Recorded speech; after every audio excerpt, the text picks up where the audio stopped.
So, hey guys, listen, we're all trying to get more productive. And the question is, how do you find a way to get an edge?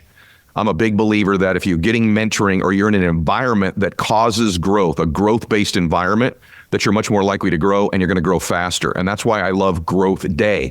Growth Day is an app that my friend Brendan Burchard has created that I'm a big fan of. Write this down, growthday.com/ed. So if you want to be more productive, by the way, he's asked me, I post videos in there every single Monday that get your day off to the right start. He's got about $5,000, $10,000 worth of courses that are in there that come with the app. Also, some of the top influencers in the world are all posting content in there on a regular basis, like having the Avengers of personal development and business in one app. And I'm honored that he asked me to be a part of it as well and contribute on a weekly basis, and I do. So go over there and get signed up. You're going to get a free, tuition-free voucher to go to an event with Brendan and myself and a bunch of other influencers as well. So you get a free event out of it also. So go to growthday.com/ed. That's growthday.com/ed. I'm over-the-top codependent. That's my proclivity. I had trouble early on in my career. Other people's pain I would experience so profoundly. It was really my pain being activated. I never leave my thoughts unsupervised. Whoa, very good. What do you mean by that? I try to make sure that I very much control the input of my thoughts. So an empath is the perfect victim for a narcissist, because a narcissist needs fixing, needs help, and an empath naturally wants to fix people and wants to help people. I feel it goes with a very delicate line in teaching our children resilience and teaching them the importance of still recognizing emotionally when they're overwhelmed. I want to start out because your version of narcissism is a little bit different than I've heard it from other people before. So what is the definition of a narcissist? So people think about narcissism in the sort of common lexicon as being somebody that's self-preoccupied or thinks a lot of themselves, which is really not typical narcissism. That can be a way it manifests, and malignant narcissists certainly present that way. But narcissism really at its core is a feeling of being small and empty. Really? It's an injury in childhood that leaves somebody disconnected from their core self, such that the only way they can feel okay is to get from the environment what they need to fill that emptiness and that smallness. And oftentimes one of those strategies is to make myself feel big, get everyone around me to think I'm great or have lots of power or money or something. So I'm feeling buttressed against this inner core that is very fragile and empty. Emptiness is a very common feeling in narcissism. And so really at its core, it's a smallness and an injury and a wound. It's not a bigness and a preoccupation and a vanity, because that's just what's on top to protect the core. Okay. So when you said this the time that I heard it, this makes me emotional to say. I thought, I think I'm a narcissist. Well, pretty much everybody is today. That's the why I was working in a psychiatric. I started working in a psychiatric hospital in 1985. And we had these admitting sheets, where the various diagnoses would be put down, and always the personality assessment would be there too. And when I got there, there's different personality A, B, and C clusters. And they were all over the place. There were all kinds of different personalities, obsessive compulsive personalities and dependent personalities. Around 1988, I noticed it all started shifting to sort of cluster B. And by the mid-90s, it was only cluster B, which is the narcissistic cluster.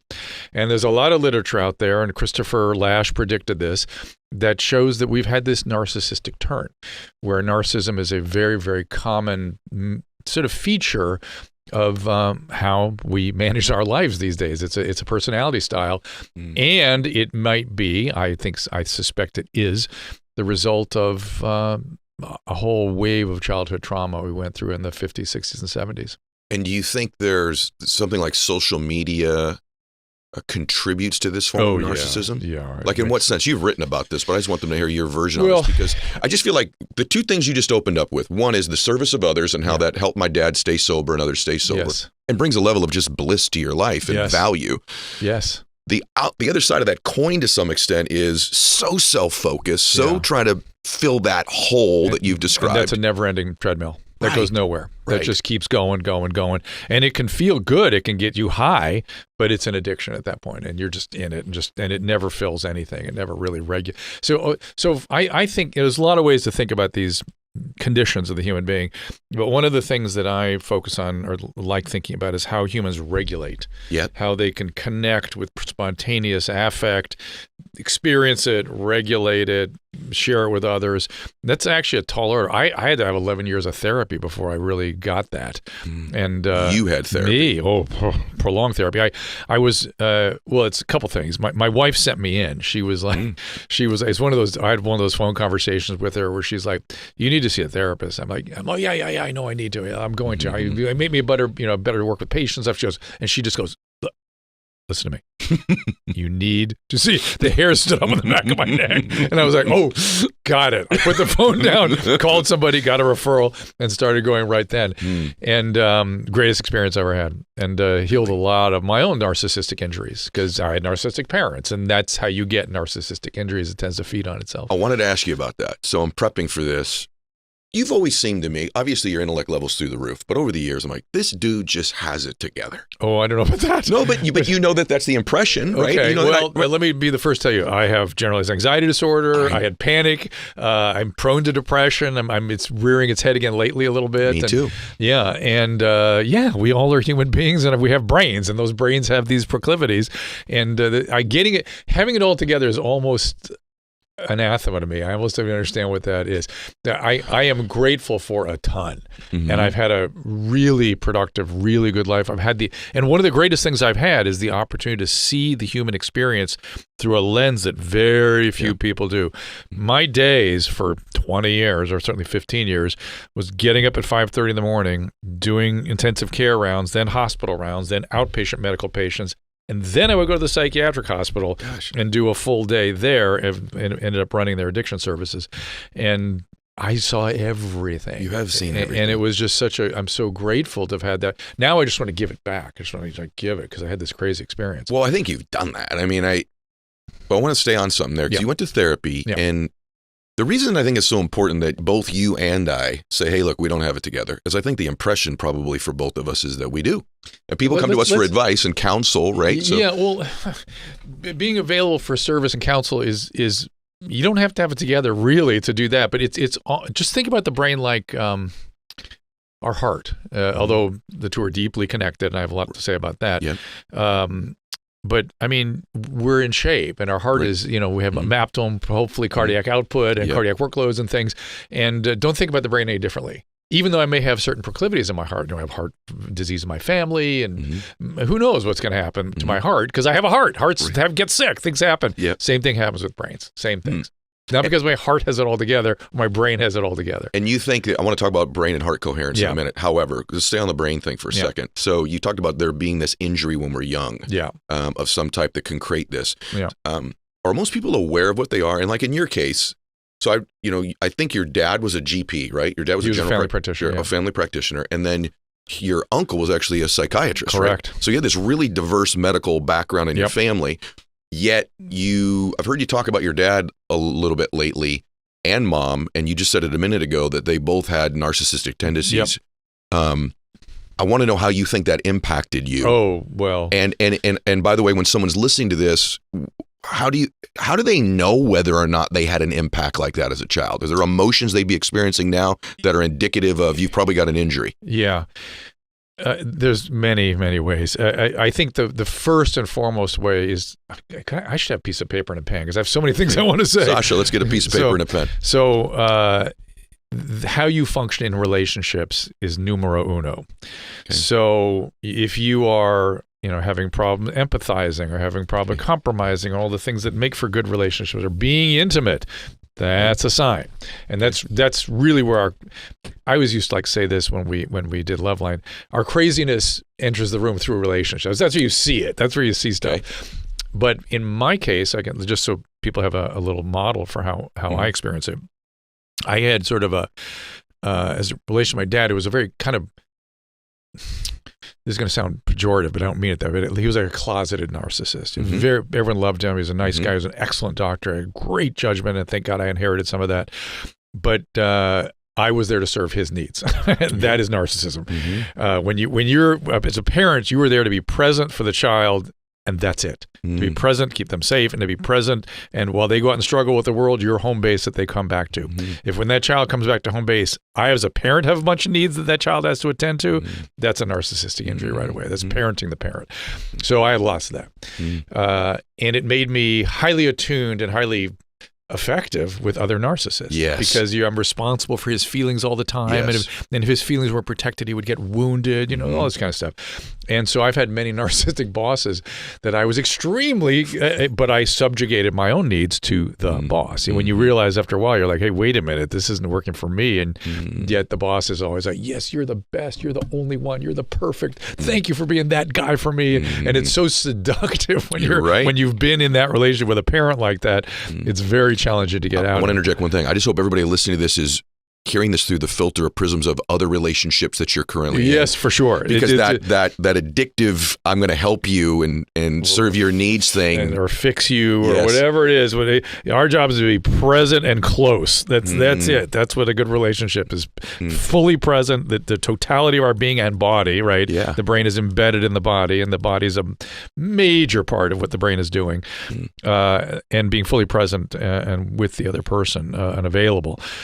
And then my mom was flat out emotionally abusive, just like really emotionally abusive, like severely. And so that was critical and harsh. Yelling and harsh. I mean, yelling. I only heard yelling like hers once in the whole time I spent those 30 years in the psychiatric hospital. Only one time did I go, oh, that's familiar. Really? Yeah, it's like really crazy yelling. And how did that manifest itself in your life, in a good way and a bad way?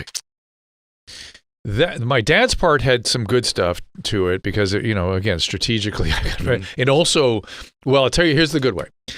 When you have somebody like my mom in your life, you as a child learn that your survival depends on that person not freaking out or getting angry at you. So you get highly attuned to another person and their emotions and regulating them. Yes, that's where codependency comes from. Okay, I'm over the top codependent. That's my proclivity.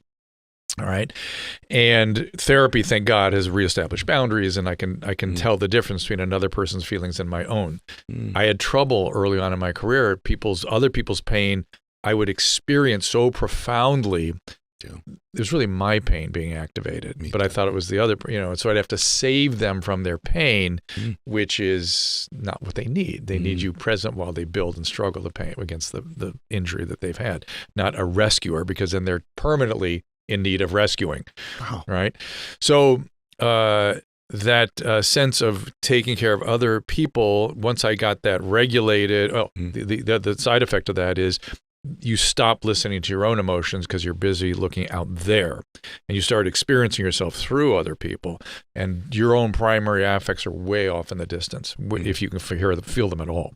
And so my work in therapy was really getting reconnected again, regulating the feelings, and being fully present. And it was a great experience. I want you to know something. I've done 600 shows. This is already one of my favorite conversations ever. Good.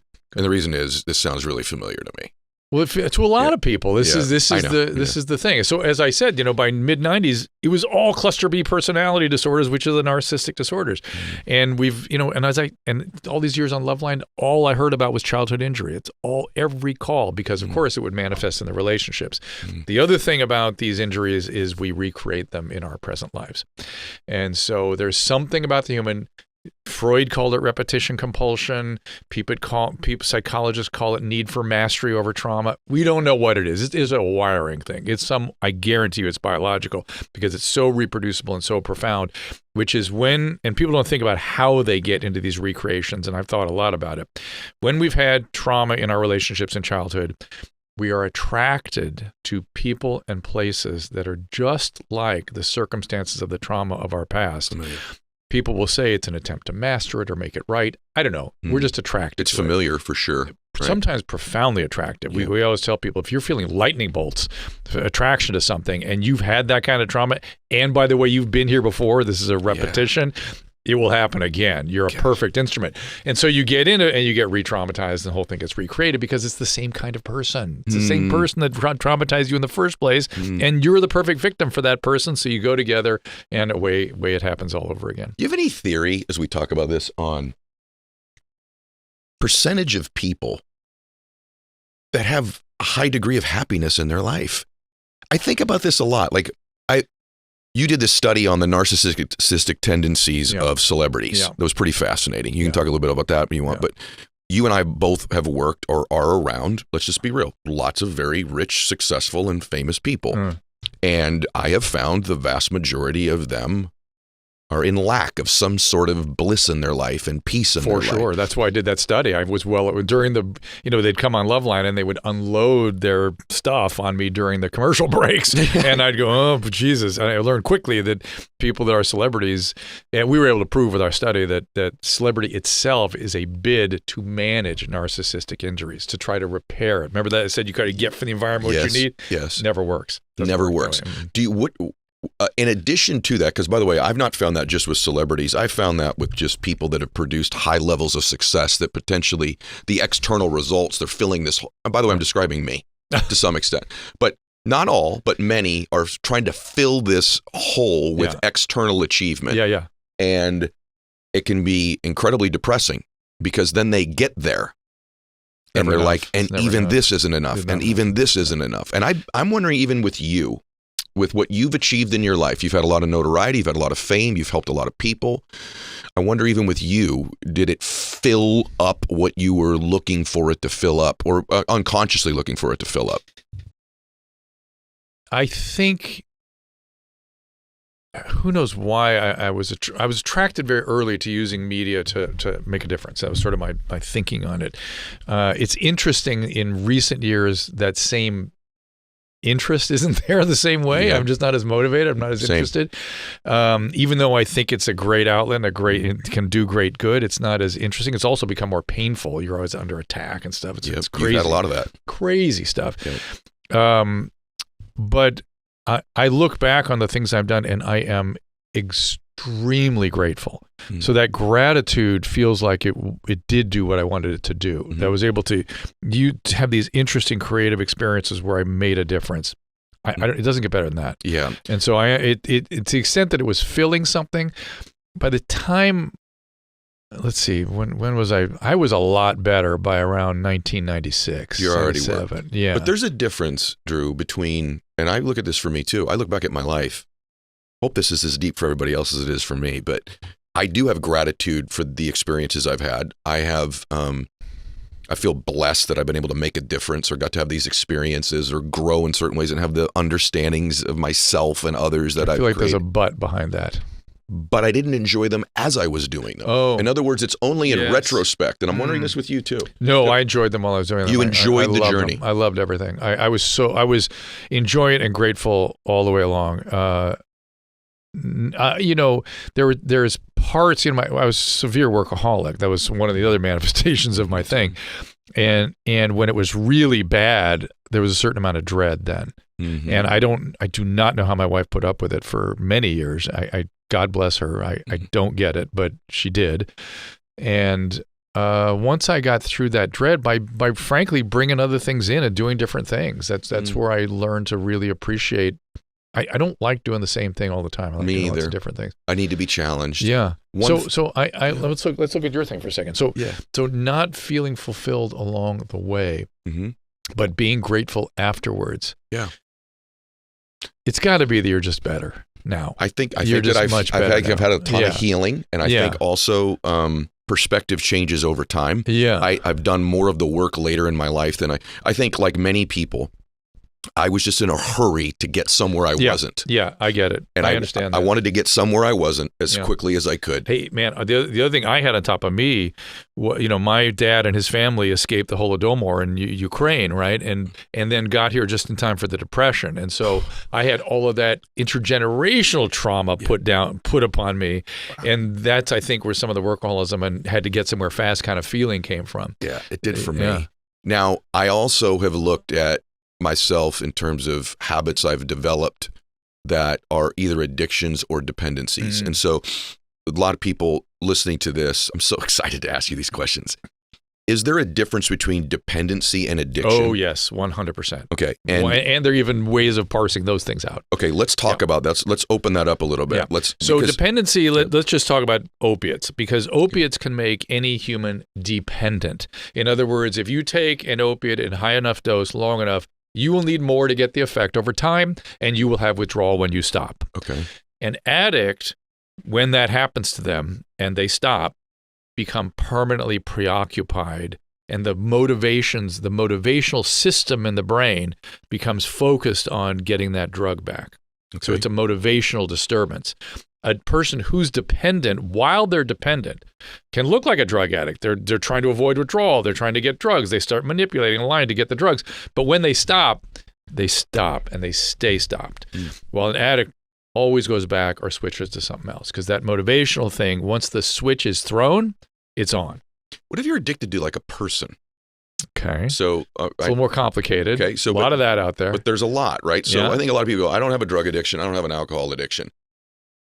But you might have one with something else. And for me, I think my addiction was somewhat healthy to the extent that I do think work became my drug, became my addiction. By the way, now that for me, interestingly, I personally will share that I have another overlay on the addictive quality of my work, and I've talked to you about that. I was traumatized by my dad and stuff. But I think it was also fighting away depression. Because now when I'm working less, I like that high of working a lot. And as it goes down, I start feeling the mood sink. Gosh, me too. Yeah. And so I kind of think there's probably a sweet spot in there somewhere. You're right. But it needs to be a little more than I'm doing right now. I told my wife this the other day, and she's like, what? I'm like, it's just what I need. It's just my thing. Same here. Yeah. I wish you could fix this for me, but you have the same perhaps some medicine can help both of us, but I'm not going to do that. I'm not going to do that. And in the meantime, we work out and we exercise and we sleep right and we eat right and all the things that do help mood to the people that are prone this way. But I think... I don't know. We may have to make peace with this and be okay with having to work and just make sure it's work that's good and fulfilling. What if your addiction though is a person or a relationship or, by the way, love or just people in general? Happens a lot. This is now where this thing gets shared all over the planet right now, right? Because I really do feel like at least in my own life, I have some friends that I know have chemical addictions. I do. They're in my life. I love them.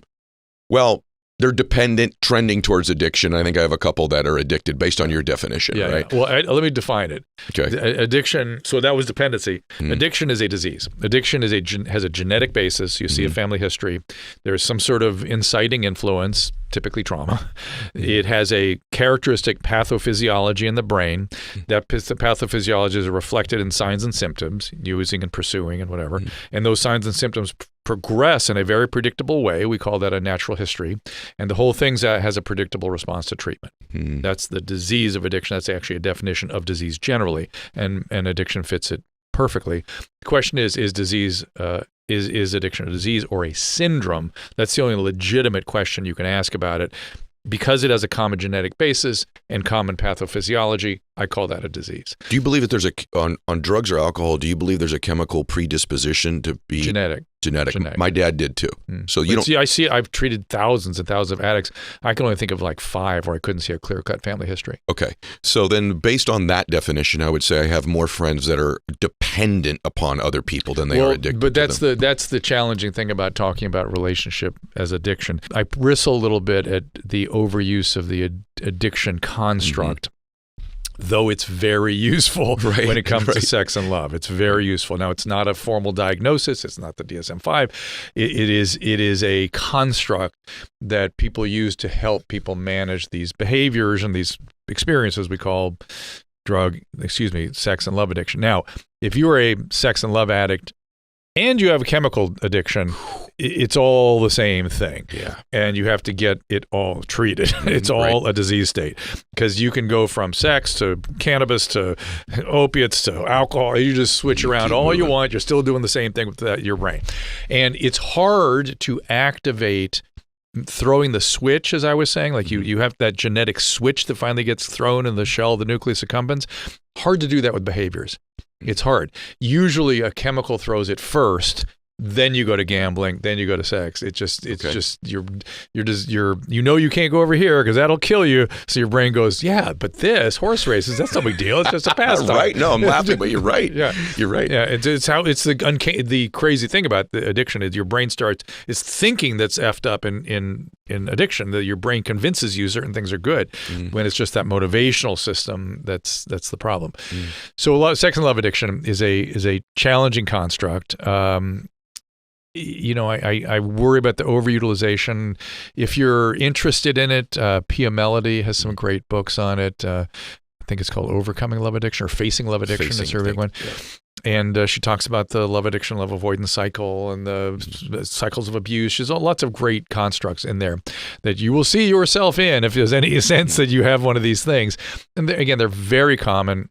It's built off trauma again.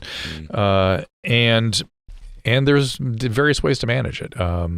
If you are somebody that keeps getting yourself in situations that are really problematic, either the relationships are not working or you're getting hurt physically or emotionally, you want to look at this. You want to look at it. And it's useful to think of it as a sex and love addiction sometimes. And the one thing that I mentioned it earlier, how you'll be attracted to circumstances and people that always end up being the same. Your body's a perfect instrument if you've had that trauma, and you'll be attracted to these things, and you'll just do it over and over and over again. So when you feel lightning bolts, if you're that person that has this pattern, beware the lightning bolts of attraction. They call it a coup de foudre en français, and it's going to be the same thing all over again. What do you do beyond looking at it? What's something else you can do? So you can look at it, but then there's something you got to physically change, right? Yeah. I always tell people, look, you can, it depends, it's always hard for me. A lot of this I get when I'm just talking to people on telephone and things. Yeah. It's hard for me to tell how serious it is, but I say, well, you can give yourself try to start dating people you're not having lightning bolts with, you're just having butterflies, and see if you can hang with it, or do you sabotage those relationships? Because the nature of the trauma makes it really difficult to have real intimacy. And so intimacy becomes uncomfortable and boring and weird and all these kinds of feelings, and so they either leave or sabotage or something. And so if you can't stay with a relationship that is not a lightning bolt relationship, you have to get treatment. Okay. Now you can do various things. You can go to a 12-step program. I think this kind of thing is best professionally managed, and trauma therapy does tremendous, EMDR, things like that, tremendous and quick. Okay. You start being attracted to and by different kinds of people. Wow. Now, when someone's going to get therapy, by the way, people advertise on the show for it as well, but is there any advice you would give to have the right type of therapist? Meaning, is there something about them? Yeah, these are hard things. Referrals are helpful. You shouldn't, it's certainly not at the beginning, you shouldn't love your therapist or feel better necessarily after therapy. The idea is not to feel better. The idea is to heal. And that often feels not so good for a while. It should be challenging. Now, a good therapist should give you tolerable doses of that. So you're not miserable and you're not depressed. You should be challenged. It should be challenging. And should they have initials gratifying next to their name of some type? Well, that's where I was going to go. And so, the sort of the best thing is if you have a PsyD, PhD, or MD after the names. I think LCSWs make excellent therapists also. Because they're training? It's something about the kind of person that becomes a licensed clinical social worker and their training. Just they make I've hired 1 million of them. They excellent therapists. And this just seems to be a consistent thing. I always worry that it's just in Southern California or something, because that's where I work with all these people. But it's been my own therapist is an LCSW, and was outstanding. So the level of expertise is generally better. The MDs rarely do therapy, so it's really hard to find an MD that does that stuff. They refer it out, but they often know who to send to that are good. So you can. So one of the ideal ways to do this, if you have the resources and insurance and stuff, first get a psychiatric evaluation. What is my diagnosis? What's going on here? And given that construct, what kinds of treatment are going to be most likely to help me? Now, most people don't do that. And it's always, I always worry that, I both worry that the MDs kind of overprescribe the meds, and I also worry that people that need meds never get to the MD and, wonder why they don't get better, might really need it. Hopefully somebody enlightened will be judicious and careful and not throw meds on everybody. It's not the way to go. They're useful and sometimes very important, Not all the time. And then if you have trauma, you need to be with somebody with really ideally LCSW, PsyD, PhD after their name, who has explicit trauma therapy, and look for things like EMDR and various kinds of, there's all kinds of ways now to hook the brain and the body up. It's all about getting the brain and the body reintegrated. Well, that's where I want to go. Yeah. So I want to talk about heart-brain, what I call coherence or whatever. And you said you wanted to talk about that a little bit today. So I said earlier that I've done a lot of work. Some of that work has been therapy, reading, having friends like you in my life that I talk. Literally, I've just become more self-aware. And a lot of times, just my awareness of some of my behavioral patterns, it's lost some of its power over me. Oh, 100%. That's why there's a whole category in treatment, frankly, called psychoeducation. Okay. And interestingly, in my therapy, I had to understand what was happening before I felt comfortable going in. So I read a ton of stuff before. The therapist was like, why do you, I need to understand. I just need to. Well, for me, it wasn't just that. It was like, I've produced an externally really pretty good life. Yeah. And I was afraid, if I'm being candid, that if I changed some of these patterns that I had in my life, that although maybe I'd have a little bit more zen and peace, but I'd lose my edge. I'd lose my success. By the way, I think my audience listening resonates with what I just said deeply. Well, but here's the thing about treatment and healing. You have to be your brain hates change. Our brain fight changes just the way we don't want our arm cut off. We don't want to change fundamentally who our brain thinks we are. But you have to be prepared to become whoever you're supposed to be. Wow, that's good. And that is a really hard thing for people to do. I went through it myself. It's you have to kind of let go and let things happen, and your brain fights you. And that's kind of why when I recommend professionals get involved, that's their skill set, is working around and through those resistances. That's one of the most important things someone said, because what I ended up finding out, because this is like an achiever audience overall, right? I ended up finding out that, in fact, I externally produced way more abundance in my life when I had patterns that served me in my life, and I gave myself the gift of a little bit more equanimity and peace in my life.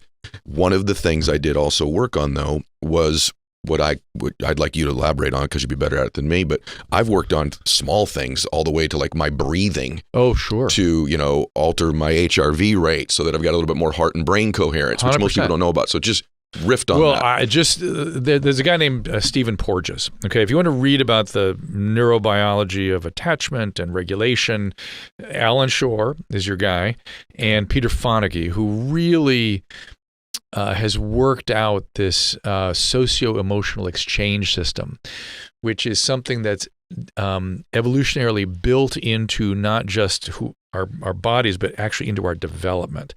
And so I'm going to have trouble explaining this in a way that's cohesive, but I'm going to try. The brain, the base of the brain, the brainstem, the cranial nerves, and the autonomic and parasympathetic nervous systems all develop together and are embedded in the face, the ear, the vocal cords, through something called the branchial pouches, which is these things that develop into our face and neck and whatever, and the sympathetic outflow to our heart and gut. Okay. And it turns out, it's obviously the face and our voice and our ear is how we exchange emotionality. We are exquisitely sensitive to what's going on in other people's faces. And what goes on in our faces can have micro changes that the other person, maybe even not on a conscious level, is able to read and receive as information about the other person's emotional states. So we ultimately learn to regulate our emotions through being in and around other people. Our identity comes from being in and around other people. We said the brain is embedded in the body, but the brain body is embedded in a social system. And how it manifests, you mentioned earlier about trends and things and how they affect people. They do. I'm interested in that. I'm not an expert in that, but I read a lot about that stuff these days. History was one of my weak spots, so I've read a ton about it, trying to make sense of it all. But the socio-emotional exchange system is also connected through various nuclei in the brainstem to the vagus nerve, the gut, and then the sympathetic outflow. Something like 70 or 80% of the vagus is an inflow to the brain. When I went to medical school, we were taught, the vagus is a system that decreases your, maybe changes your acid secretion in your stomach and slows your heart down. Right. No, 70% of it is getting information from your body and taking it back to the brain. To the brain. Goes that way. It's crazy. Goes that way. And it's deeply embedded in this socio-emotional exchange system. And he has all this data about how heart rates change and breathing change with our emotional states. It's from infancy. From infancy.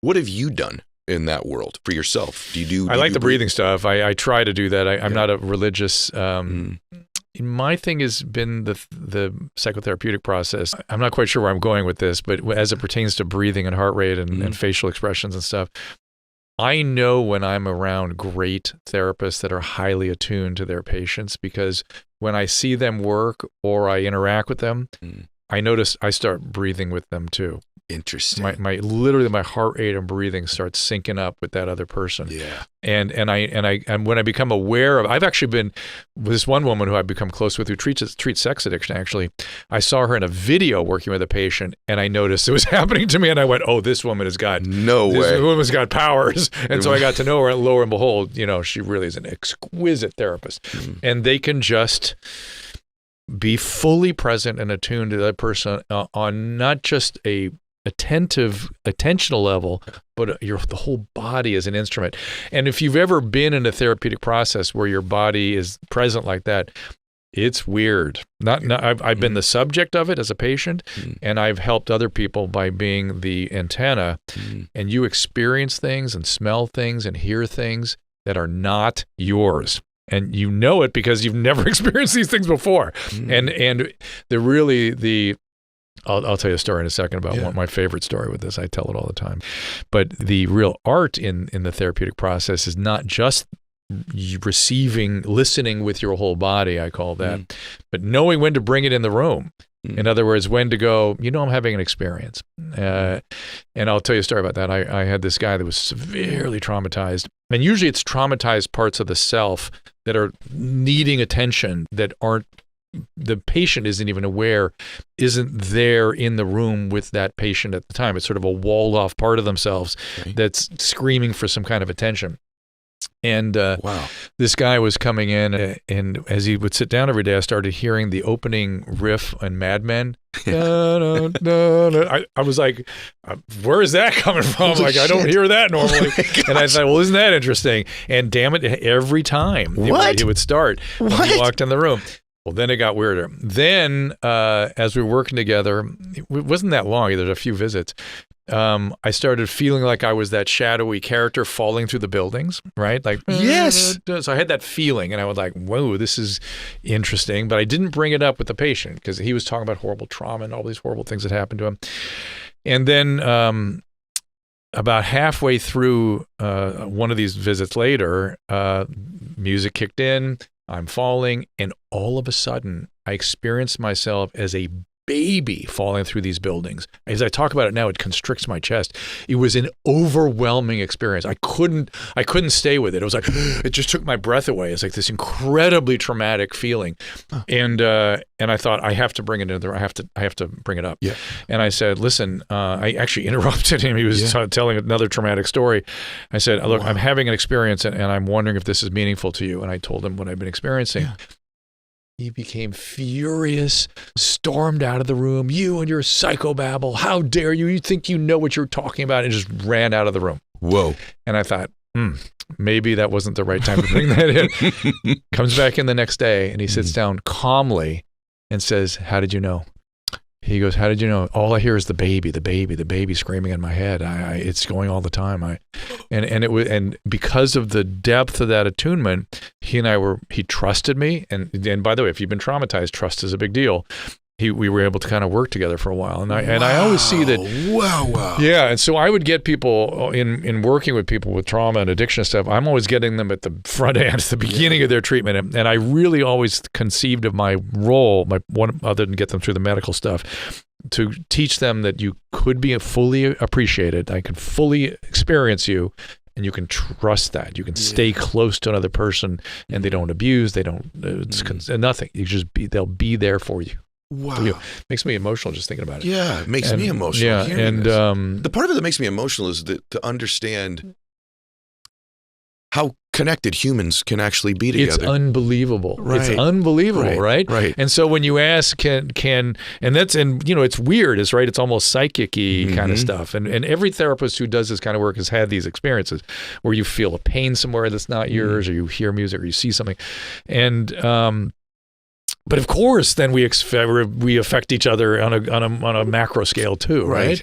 I don't understand why there are these huge trends. Why it happens. I'm trying to understand that, and it feels to me like it's sort of French Revolution type trend. Where people are bringing out guillotines and things. Same here. Culture. Hey guys, when's the last time you knew you needed to go to the doctor, but you pushed it off? You made an excuse. I'm gonna tell you a specific one with me. For about a year, I've had this thing kind of growing on my earlobe, and I kept putting it off because we had moved and I didn't know what my new doctor was. And then ZocDoc started sponsoring my show, and I'm like, now that's a killer idea. And so I used ZocDoc to find the guy who ended up doing the treatment on my ear and removing this thing that was there that turned out to be precancer. ZocDoc's a free app and a website where you can search and compare high-quality in-network doctors and click instantly to book an appointment. We're talking about booking in-network appointments with more than 100,000 doctors across every specialty, from mental health to dental health, primary care, urgent care, and more. So stop putting off doctor appointments and go to ZocDoc.com/Mylett to find and instantly book a top-rated doctor today. That's ZocDoc.com/Mylett. ZocDoc.com/Mylett. So I gotta be honest with you. Anything you see in my business life that forward faces the public, somehow Shopify has had their hand in and has been involved with now for about a decade. Shopify handles the entire interactive customer experience. They help track my metrics. By the way, at the register when people buy, they've upgraded for most people about 30% more buying at the point of contact at the end of sale. It's smooth, it's professional, it makes you look like a pro. Small businesses with 1 or 2 people up to businesses with thousands of employees all use Shopify for their checkout, their customer experience, and even marketing now. So you can do this as well.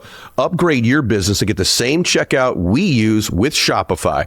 Sign up for your $1 per month trial period at shopify.com/Mylett.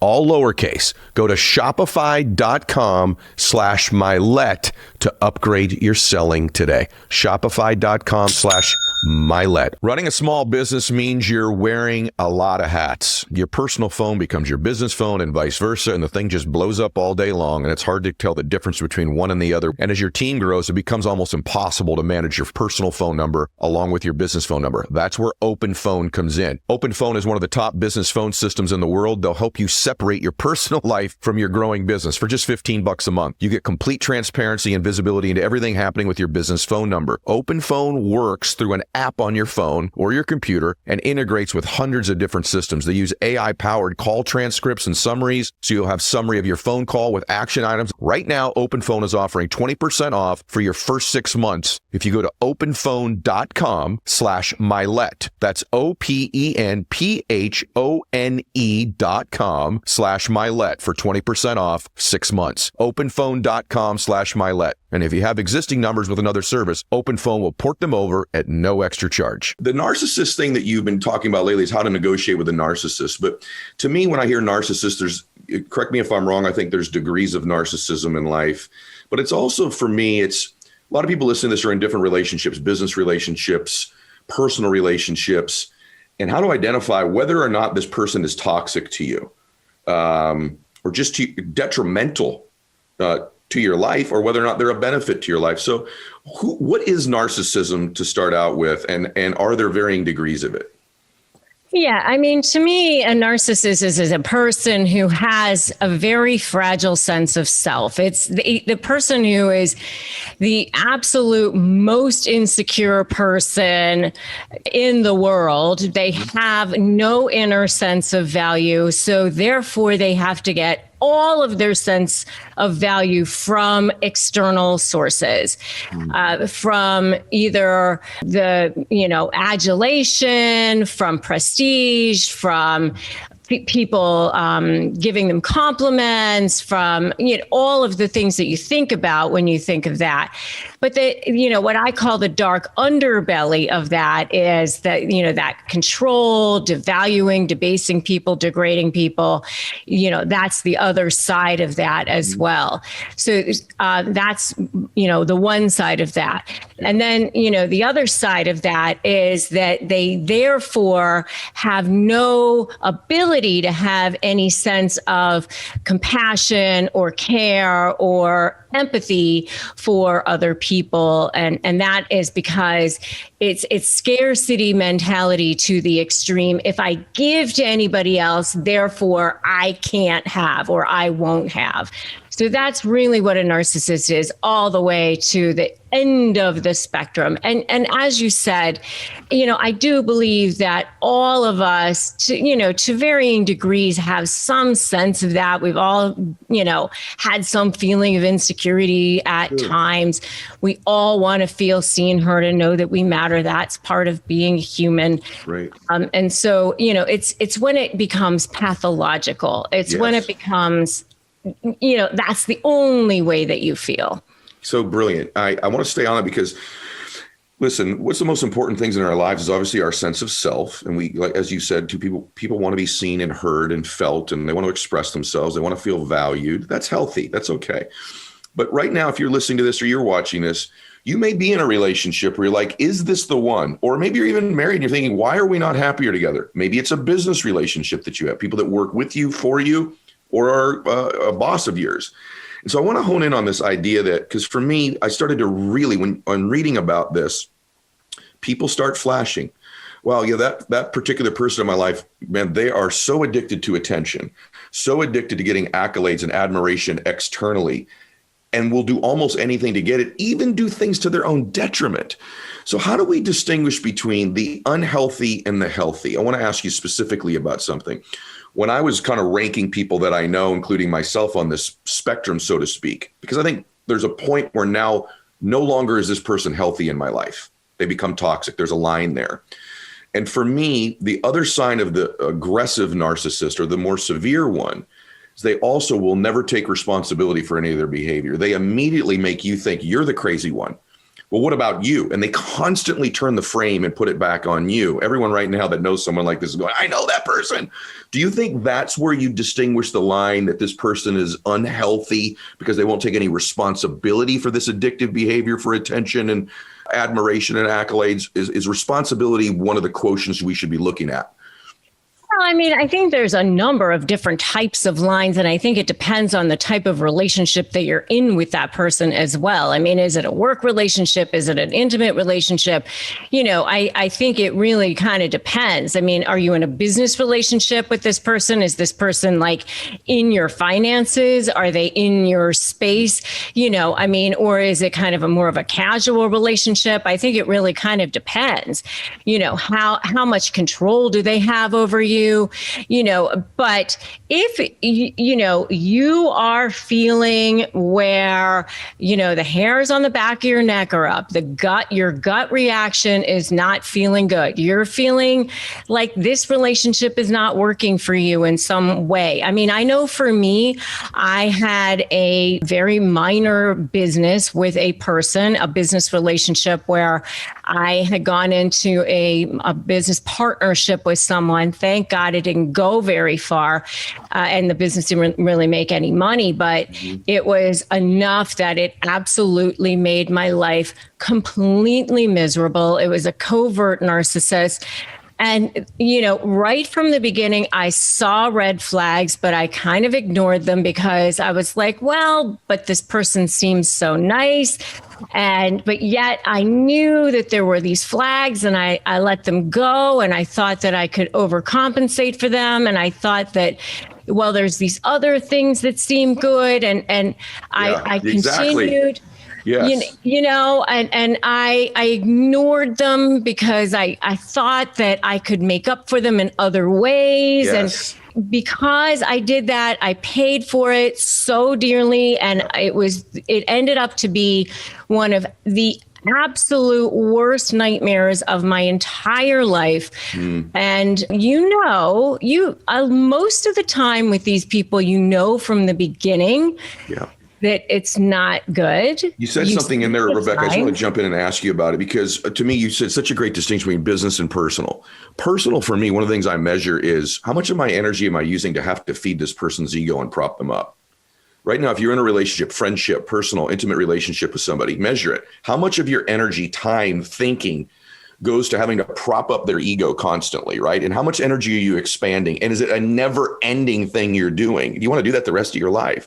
Business sometimes, though, to your point, I'm locked in now and I may need to be dealing with them for a while. Maybe I do need to exit. But if you can't, you have to deal with someone who's got some form of narcissism. You have this thing you say that is so brilliant.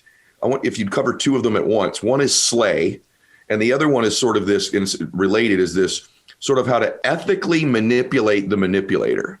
Would you sort of touch on that? So I'm in a business relationship. I can't exit it right now. How do I negotiate and deal with, on all different settings, someone who has one of these forms of narcissism? Yeah, well, I mean, those are kind of both related with each other. Okay. So, I mean, Sleigh is, developing a super strong strategy and creating invincible leverage, anticipating what they're going to be doing, and then focusing on you and your position and your case. And this is if you're having to negotiate with this person. And I call it, and you're ethically manipulating the manipulator throughout the entire process, because these people are master manipulators. Mm-hmm. I always go back to the Malcolm Gladwell 10,000 hour thing, where he talks about how it took 10,000 hours to become good at something. These people, 10,000 hours was like, they hit that at toddler, I mean, they were doing this long ago. They're very good at what they do. They know exactly how to push your buttons. They know exactly how to trigger you. They've been reading you from the beginning. And, so a lot of times people beat themselves up over like, how did I fall into this thing? How did I fall prey to this? Mm-hmm. Well, they know how to read you. They know how to, manipulate you. So you have to learn how to take what it is that motivates them, which is their need for narcissistic supply, which is anything that feeds their ego, and use that to manipulate them in order to create leverage. I mean, this is within the context of actually negotiating with them for people who are negotiating with them. Well, everything's a negotiation, though. And so every single day, you may have a boss who's got a form of narcissism. And so what she's talking about with Sleigh is being very aware, right? And being cognizant of, listen, oftentimes there's got to be compliments. There's got to be feeding them and then sticking in there what you need or that you want. Right. So a good example of that, not to cut you off, but I want to give you. But you want you to, please. I want to give a good example of what exactly you're talking about. So a good example of that would be something that I call bartering. Okay. So bartering in the real world is, an exchange of goods and services, without money. So what does value look like to a narcissist? Well, it's adulation. That is the grade A diamond level supply for a narcissist. So in the narcissism world, supply is what they feed on. It's their lifeblood. It's their food. It's their oxygen. It's anything that feeds their ego. But within that world of narcissism, there is a hierarchy of this supply. So, there's the good food, there's, that prime rib of beef or whatever, there's the grade A, and then there's, like the scraps of food or whatever. So like the prime rib or the good food or whatever is the adulation. It's, and so if you want something, you might want to give them some adulation. So you might want to say something like, if you want them to get, do the QuickBooks or something, hey, can you you do the QuickBooks, you are so much better at it than I am. You know, you are way better at math and figures, and you'll get it done so much faster. I'm terrible with that. And then you beef up their ego. They'll want to do it. Yeah, you're right. I am so much better at it. They get motivated. They'll get it done. You get something you want, and everybody is happy. And so a lot of people think, but I hate them. And now you're playing into their ego, blah, blah, blah. Well, but if you want them to do something, then you've got to think about what it is that's going to motivate them, right? Yes. You may have you may be in a situation people say, well, manipulate's a strong word. Oftentimes manipulating somebody to do things for their own good. I've had to manipulate family members of mine to go see a doctor. And then they found out they had cancer. Thank God I had the ability to put the words together, the emotions together to persuade them to go do something for their own benefit. So you may not be able to escape some of these situations that you're in. And so these are things that are important. You do need to learn how to do them. And now I want to ask you about confronting someone. And again, guys, there's degrees of narcissism. There's degrees of being self-centered, there's degrees of ego. We all have a little bit of it, all the way to this point where it's not really healthy. And we're going to talk in a minute, by the way, we're going to talk about how to get what you want, regardless of who you're interacting with. But what would your recommendation be about you are interacting with someone who is behaving and acting out in a way that doesn't serve them or you, business or personal? Is there any upside in confronting a narcissist directly about their behavior, or do you believe that that's completely useless use of energy and words? Well, I mean, there's no upside to, going up to them and saying, you're a narcissist. And I'm referring more about their behavior. Hey, listen, this thing you're doing here, and her doesn't serve you or I. Or if you've already identified them as somebody who's a narcissist, are they not going to own it in any way, shape, or form anyways? No, you're not going to get them to say, you're right, I'm so sorry, blah, blah, blah. You're totally wasting your breath and your energy by trying to get them to do that. You might as well, go pound sand or whatever. I mean, I think this is important, Rebecca, just because I think people are constantly doing this with people in their lives that are this way, like, hey, listen, just change this, just change this.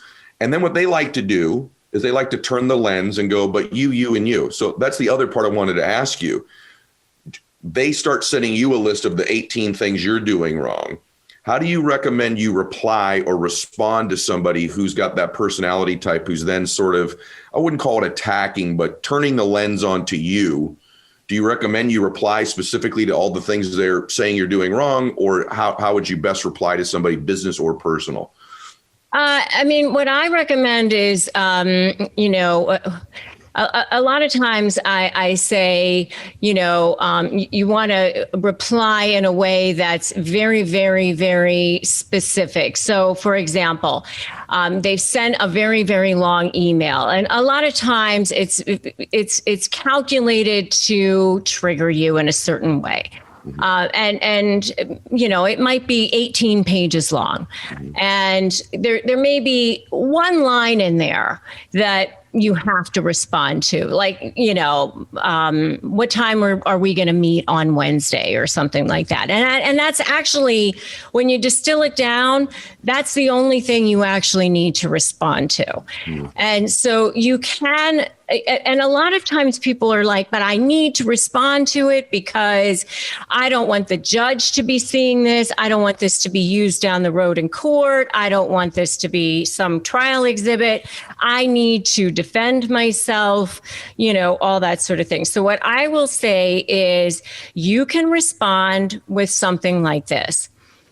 Thank you for your email. I am in receipt of it. I deny all of the allegations herein, and we can meet at 3 p.m. on Wednesday. Sincerely. That's it. So reply to the smallest possible, most necessitated item in there, whether that's personal, email, legal, business, or otherwise. That's your advice. I've received it. I deny it. Here's, the only other thing I need to respond to. Really good. All right. So that's dealing with them. Now let's talk about dealing with our lives. So the first thing you wrote was about, negotiating as if you matter. And so I want to talk about negotiating our lives and getting what we want in life, because that's ultimately why everybody's listening to my show, right? They want more happiness, more money, more success, more peace of mind, more whatever it might be. So a broad question to begin with: what are some of the keys you believe in life to negotiating the life that you want? What are some of the keys you would suggest? The best lessons that I ever learned myself is I learned this from one of my the main business coach that I've had, who's now become one of my best friends. She taught me something. I'm going to tell you what the lesson is, and I'm going to tell you what the story was. Okay. She taught me that people will think what you tell them to think. Yes. And I'm going to tell you the story of how she taught me this. And it's actually a great lesson for negotiating, but it's also a great lesson for life. So what happened was I had been practicing law for about 8 years. And then I left the practice of law for about 2 years to go be a financial advisor, wealth advisor. I spent 2 years with Morgan Stanley. I got my Series 7, my 66. And I thought, I'll have an easier lifestyle. I had a little child at the time. My daughter, who's now 19, was, young. And I was like, I'll have a better hours, which, didn't really work out that way. Right. So after about 2 years, a friend of mine was leaving her law practice and she was moving out of the area. And she said, I've got these clients. If you want, you can take over my client base and start your own practice. So I was like, okay, well, people are not going to be dropping law practices in my lap on a regular basis. Mm-hmm. I'm taking, this opportunity. So I decided to take over this law practice, and I'm talking to my business coach, and I was like, the people in this town are going to think I am such a flake. Like, this girl's a lawyer. Now she's a financial advisor. Now she's back to being a lawyer. Like, this girl does not know what she wants. And my business coach said, people will think what you tell them to think. So true.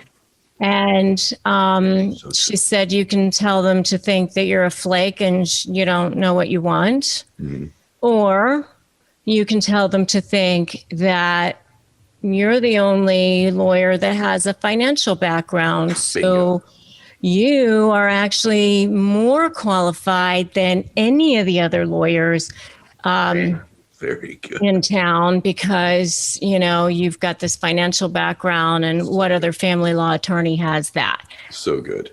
And I was like, oh, yeah, I guess I could do that. And so I started to kind of hold myself out as that. And I can't tell you how many people ended up hiring me because that's how I held myself out.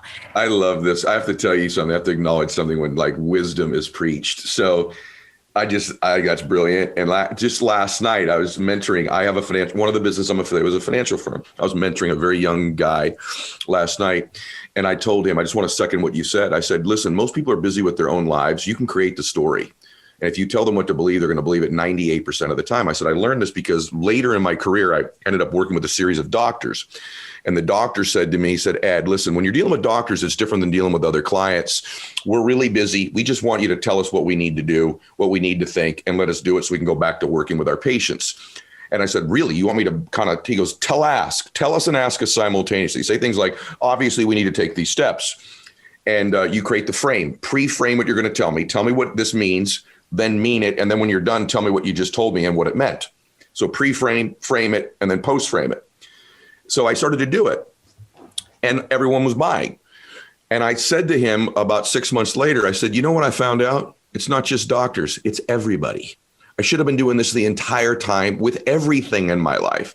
Pre-framing what this means for everybody, then framing it. And then when I'm done saying, this is what you just heard and what it meant. And you create the meaning. And so this is something for everybody. If you get no lesson out of this entire TV show, what Rebecca just told you is absolute truth on how to get what you want in your life. It's key number one in your life.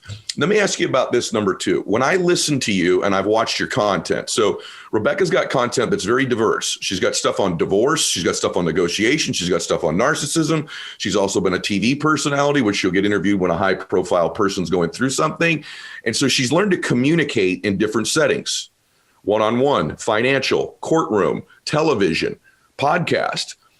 You're an unbelievable communicator. How much of persuasion for you has just been your personal certainty level, just actual certainty in the way you deliver a message? Are you conscious of that, or was that just sort of like a natural gift you had when you started practicing law? My father used to say, my father was from China, actually, and he came over here when he was 14, and he went to Columbia University undergrad and medical school. And, you know, he was the only Chinese guy actually in those days. And, you know, it was a big deal. And he used to say to me, whatever you say it with authority and people will believe you. And he just kind of, you know, groomed me that way. Like, even if you don't know the answer, don't lie. Just say, I don't know. I will get you the answer, but you say it with authority. Like, and so I don't know. I just think that he was, and even as a girl, like, he just was like always believed in me in that way. And I was really, really fortunate to have a father who was, who believed in me in that way. I think there's things, Rebecca, I think some people, I watch this on my show all the time. It's fascinating to me that certain people are great at something and they're almost unaware of their greatness at it. And I think this is the case with you. You have a massive degree of certainty when you communicate. It's almost like you have a style when you speak. It's almost like, and I mean this is a compliment. There's a way in which you deliver a message. My audience is going to nod when I say this. Do you have a style of communicating? It's almost like there's a tone to it that you're almost an idiot if you don't believe what I'm saying right now. That's almost what it sounds like. It's that depth of certainty. It's not arrogance. It's not condescending, but it's an expression of certainty that's almost like you just don't get it if you don't agree with me. That's what it sounds like. Well, I appreciate that. I mean, I certainly haven't always felt that way, though. I mean, you know, for people that have followed me, you know, they know that I've certainly had my share of, you know, stumbles in my life. You know, I got married at 19 the first time. I had 3 kids by the time I was 22. I dropped out of college. I got divorced. I went back to law school at night. You know, I met my husband, my current husband, in law school. I got married again. I had another child. I have 4 kids, you know, so I certainly I feel like I've had my share of, you know, bootstrapping and getting, you know, where I need to be. You know, I was bullied as a kid for being half Asian. I talk a lot about that. You know, I've had to deal with these narcissists in my life. And, you know, I definitely I've tried to be as authentic as I can so that people understand that it hasn't always come easy for me. You know, I've definitely had to deal with my own struggles for sure. Yeah. Because I want people to understand, like, I'm a human being too. And if I could do it, anyone can do it. It's amazing what you've accomplished. I mean, everyone just flew by, but this is a woman who's married at 19, 3 kids, drops out of school. And you fast forward, Bob Shapiro writes the foreword to her book, one of the most powerful, influential attorneys of all time. I've met Bob a few times, founded LegalZoom. She's a television personality. She's she's one of the sought after experts in the world on negotiation. And it's a remarkable journey. And I'm curious, have you done anything specifically that you would share with us to work on your self-confidence? Because you are, at least externally, a very strong, very confident woman. But now I'm picturing this little girl who's half Asian getting bullied at school. I'm picturing this mom running around the house with 3 screaming babies at any given time in her early 20s, probably not in the best marriage at that time. You know, I'm picturing this, you know, precious lady at those times of her life. And then you flash forward and we have what we have in front of us right now. What have you done to change your confidence?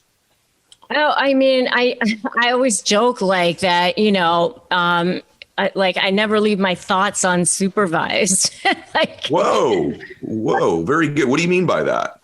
You know, I try to make sure that I very much control the input of my thoughts, by listening to the right audiobooks, just always making sure I'm working on self-development and surrounding myself with the right people, defending my light with my life at all times. Can you say that again? What did you say there? Say that again, please. Oh, it's one of my mantras. I defend my light with my life. I know it is, but I wanted them to hear it. So what do you mean when you say that?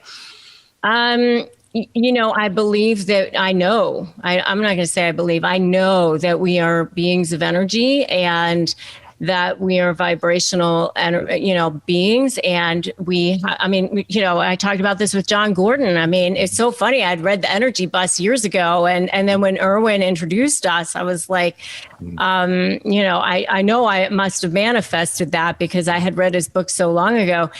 And, I'm very, very conscious about keeping my vibrational energy at a certain level so that I'm always attracting, because I know that like attracts like, and that you have to keep your vibrational energy at a certain level. Otherwise, I'm conscious of it, dipping or negative thoughts coming into my life. I think, well, you better get rid of that unless you want more of that coming in, so how can I pivot this right now? What can I be listening to? What can I be looking at? What can I do to be pivoting that? It's not that I never have bad thoughts, or I never have bad people, or I never have, dark, times or whatever. I mean, everybody does, because we are human beings. Right. I'm just conscious of it now. I'm aware of when it happens, and I have an arsenal of tools that I use to go to combat it now. I love it. See, awareness of our thoughts helps them lose their power over us. And it's such a critical key that you've just said. Just being aware of your thoughts helps the negative ones lose their power over you. I just interviewed an MMA fighter named Dustin Poirier, and I said, because it comes to emotions, the way the world works, everybody, just so you kind of understand how you can change what she's describing, is it's not the events in our life that define our lives. It's the meaning we attach to them. So what happens is an event takes place, a conversation, a meeting, a failure, a setback, whatever you think it is. You attach a meaning to it. That gives you an emotion. And based on an emotion, you take an action. So if you can go all the way back and attach the right meaning to an event, that will change the emotion you experience and change the action you take. And I was asking this fighter, he just beat Conor McGregor. I said, do you get scared and have anxiety and worry before you get into the octagon? He goes, every time. Still fearful for my life, afraid, worried.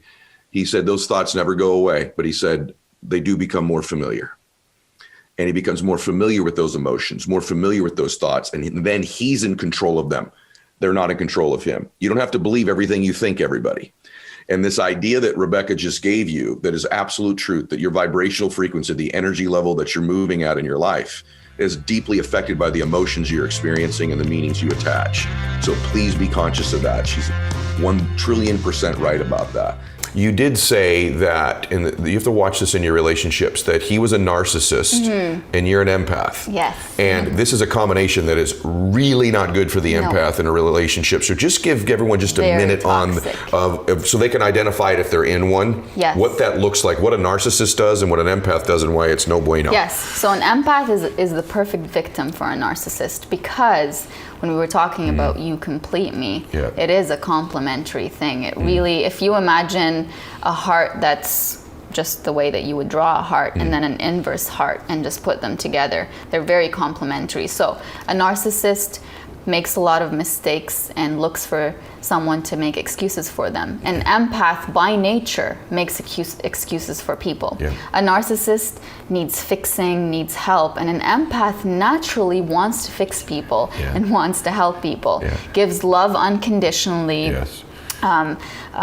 Blames themselves for anything that happened, and the narcissist is always blaming and projecting blame. So when he would blame me for things, I would accept that and say, yes, you're right. When he would say, look at the way you're standing, look at yourself, look at your body language, like, who do you think you are? When he would say those things to me, I would think, I'm a nobody, you're right. Because we as empaths, we take things, we absorb, and then we give all of ourselves. And when you're completely depleted from giving everything within you, you have no defense mechanism to tell that person that's not true about me, because you're completely depleted. They take everything out of you. That's just how narcissists are. So as an empath, you would be called one of their supplies. They come to you for whatever they need. And so that is what I was. Yes, and empaths love, obviously the empathy play, they love to build homes in narcissists. Yes. And so you have to really watch this in your relationships. You really think that you can change them, and you cannot change them. You can change you, but you cannot change them. You can change you, but you can't change them. And there might be short periods of time, like, here's the thing, and I'm sure you know this, but when you go through an experience where there's somebody who's very toxic to your well-being, at a moment when you're contemplating leaving, you think back to those very brief moments when he or she expressed to you love in their own way, and you say, they can do that. I know they can. They just haven't awakened it within them. True. Right? Yes. And so you hang on to those little moments, hoping that if there's one thing that you do differently, right? You put the blame on yourself. They changed because I changed. So if I go back to the person I was when they first met me, maybe they will go back to the person they were when they first met me, or they will treat me that way, or that moment will happen again. We hang on to those moments when they've completely moved on. That's brilliant, and you just helped millions of people with that. I hope so. By the way, that is absolutely, totally true. That's exactly how the mind works. You go back to these little glimpses. Yes. You think, if I could go back to this other, wow, geez, that's really good. Let's talk about a couple of things. We're helping people. Thank you, by the way, because you don't need to be doing this. And I want to say one thing about her speaking, too. Najwa is an incredible speaker. Thank you. And I told her before we started, the reason is she has, by the way, when she comes speak to your organization, just so you know, nobody moves. Were we talking about that? You have the most dynamic screaming speaker in the world. This woman walks out on stage, and I'm telling you, no one moves. No one's grabbing their cell phone. No one's looking around. No one's using the restroom. She has this ability to have presence in silence like no speaker that I've seen. And she uses silence. She's comfortable in silence because the caliber of her content and the beauty of the way she writes things. She will literally get up there at some points and just read to you what she's written, and you'll be captivated by hearing it come out of the mouth of the actual author. So I want everyone to know, you can go to her website, you can go to her social media. You're talking about a speaker that will reach people. And I just know, both men and women hearing this, you've made so many points that are so profound. And I want to ask you about that with the child. I had this notion with I'm just curious of your feelings about this. Pushing a child, that's not the word I want to use, but I think you'll know what I mean. And I think everybody listening or watching will. Where's that line of getting your child to do their best and pushing them to the point where they're like my children in sports? If you want to have a study in parents needing some help, go to a youth sporting event and watch particular parents with their children, right? It's a sometimes very scary thing to observe, almost like they're projecting all their hopes and dreams onto this child that they didn't achieve. And there's this unbelievable pressure that's put on. And then there was kind of me. I was almost the other way, where oftentimes I felt like maybe which surprised many people, that I didn't nudge, encourage accountability with my children quite enough to get the best out of them. I think maybe there was a balance there for you. Excuse me. Maybe there was a balance there for you in a very conscious way, because we don't want that narcissistic parenting. We don't want that child having to perform and to always do good. Hey, look at me. Can you see me now? Can you see me now? Can you hear me now? Based on performance, because I believe that, men and women grow up and, they kind of lose themselves, like who they are. It's always about being this type of person so that you're liked, so that people think you're the cool guy or the cool chick, and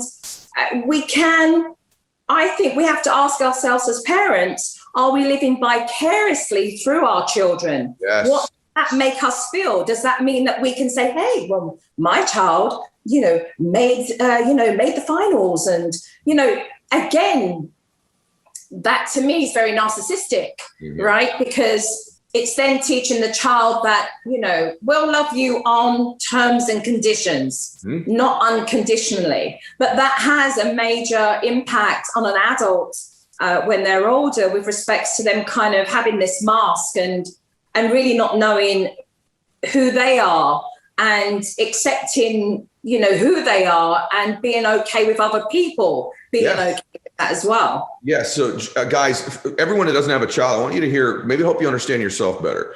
I had loving parents, but one of the things I was conscious of with my children was, even when they did achieve, to acknowledge it and love them, but not in such a dosage that was so in contrast to my day-to-day love of them.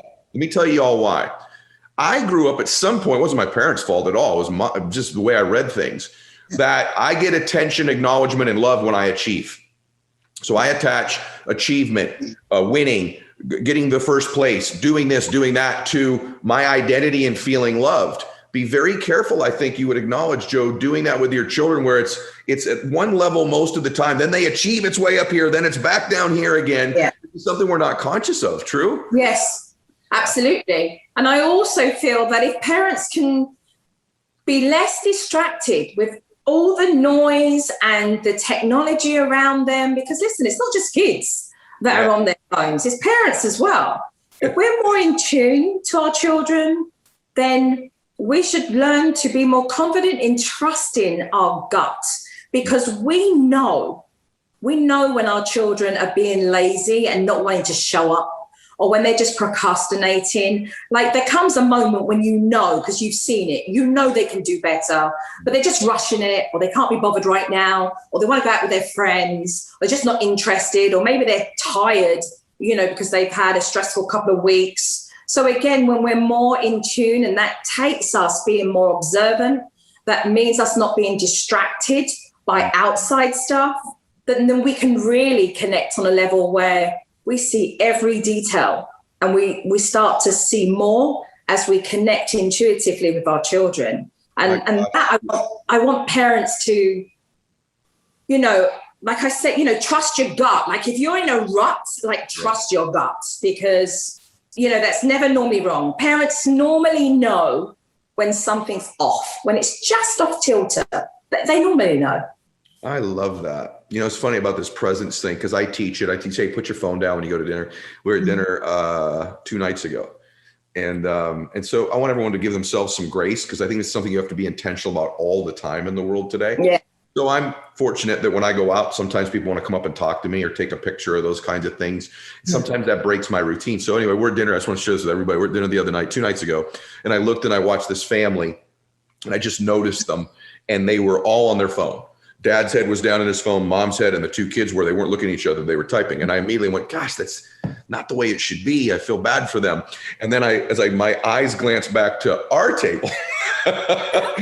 My phone was up because I had just done an Instagram post. My daughter was on her phone. My son was checking the golf score. And I went, now we're doing it. So it's something you have to be vigilant about all the time, everybody. I know that I do. And I want to ask you about this idea. Let me just jump in here.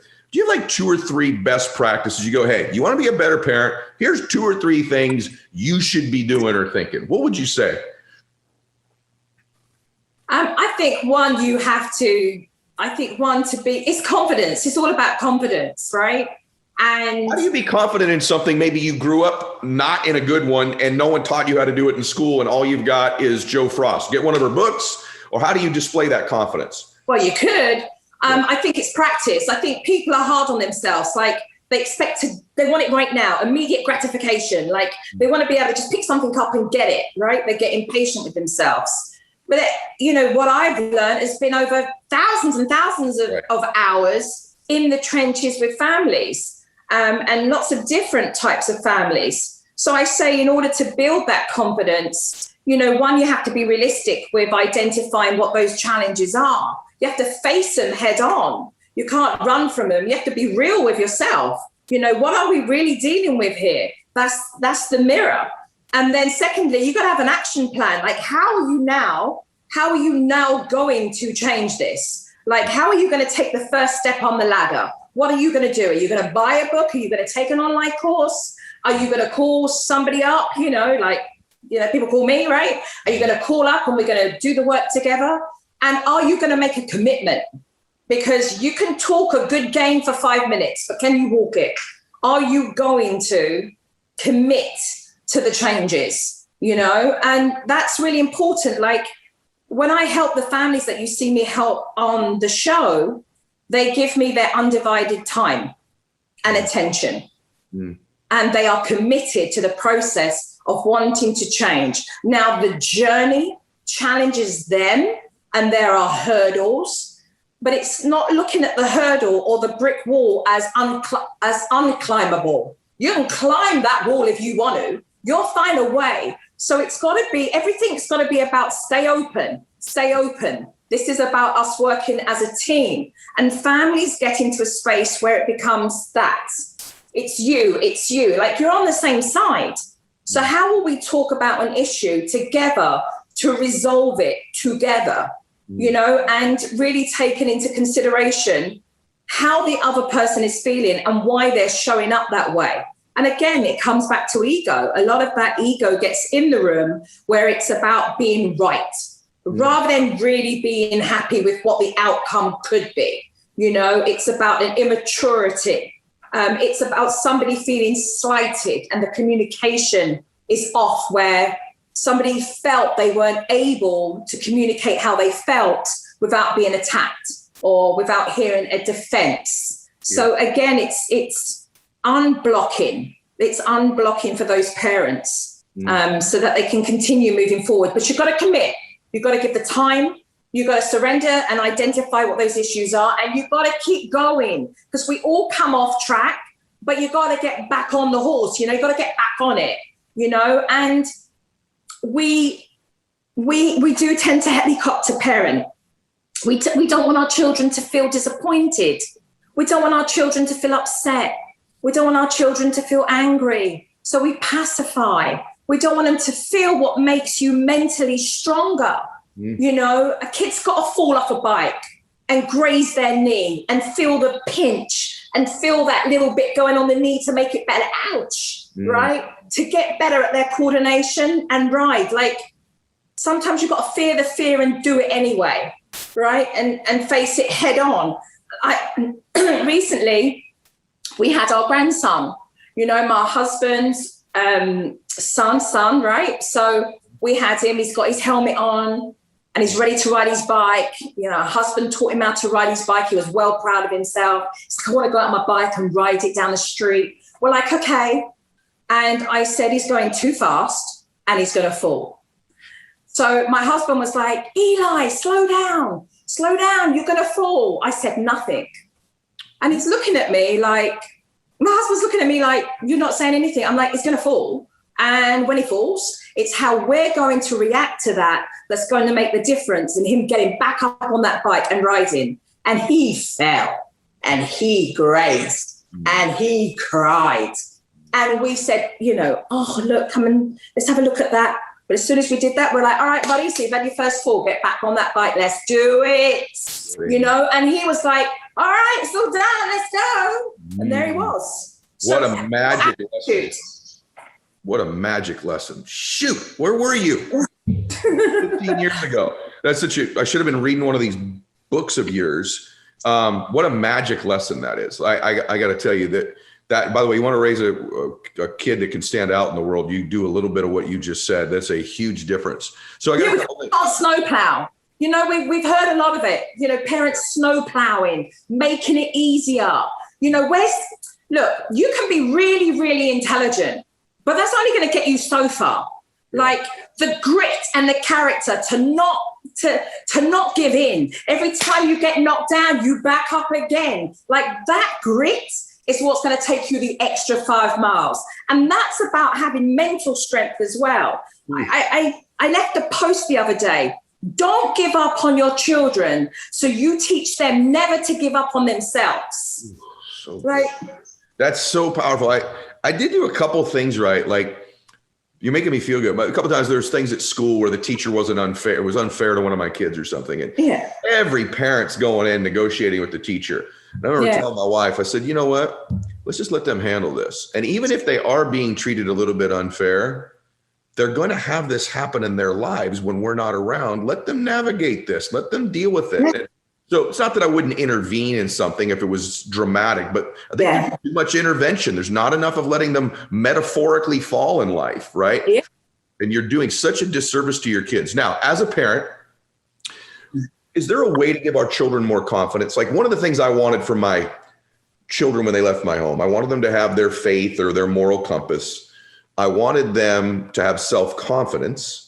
And I actually wanted them to be really good communicators, which I also put under that banner, the ability to be present with people and listen. I think a high form of communication is listening. Yeah. Anything that you recommend to a parent who's listening to this, or by the way, it could even apply to an individual. I think you've hit it. Okay. I think you've hit those points already. You know, being able to teach by example. Good communication starts with listening first. You know, so your style of communication, having the patience to listen, to give children a platform to recognize the difference between them voicing their opinion and not mistaking it for back chat. Sometimes I hear a lot of parents say, my kid's back chatting. And I'm like, no, back chat is when you deliver your opinion and you're insulting and you're cocky and you have an attitude, you know. That's not the case. You know, when a child is giving their opinion respectfully, that's them voicing how they feel. We can mistake that sometimes for back chat. So we also must give our children the breathing space to learn themselves. Not everything has to be structured.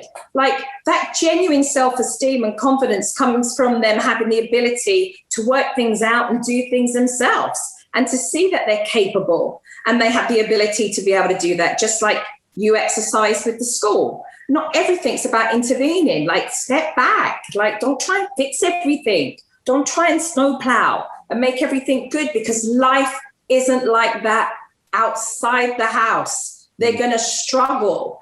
And I feel it goes with a very delicate line in teaching our children resilience and teaching them the importance of still recognizing emotionally when they're overwhelmed and needing to voice and to talk, and knowing that they can come to you as children when they're struggling, when they're feeling overwhelmed. You know, there's a very fine line. There's a balance between that, because I do want children to have mental resilience, you know. And we are caught, I believe, in a time where we have a generation of people that wouldn't communicate as well.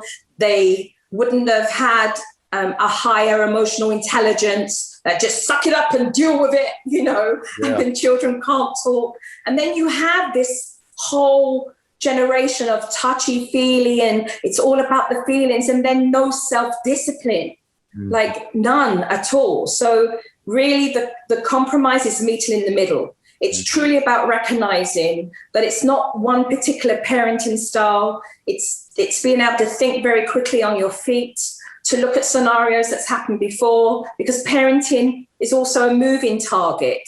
So look at everything. Why is the child behaving this way emotionally? What are the circumstances surrounding that? What is the best way for me to respond and not be reactional? You know, we can then build, you know, certainly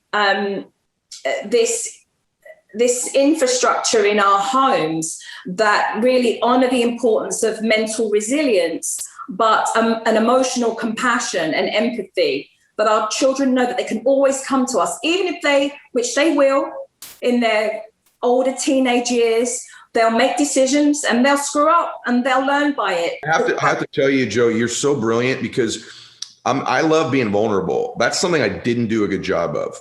I did not do a good enough job. I set standards. I was loving. We had our faith. We had goals as a family. But one thing I didn't do, that a dear friend, Teddy Mellencamp, actually pointed this out to me, one of my dear friends recently. And she said, well, does so-and-so feel like they can call you and say, hey, I've made this mistake. I need your help. I said, I think so. Well, have you told them that? No.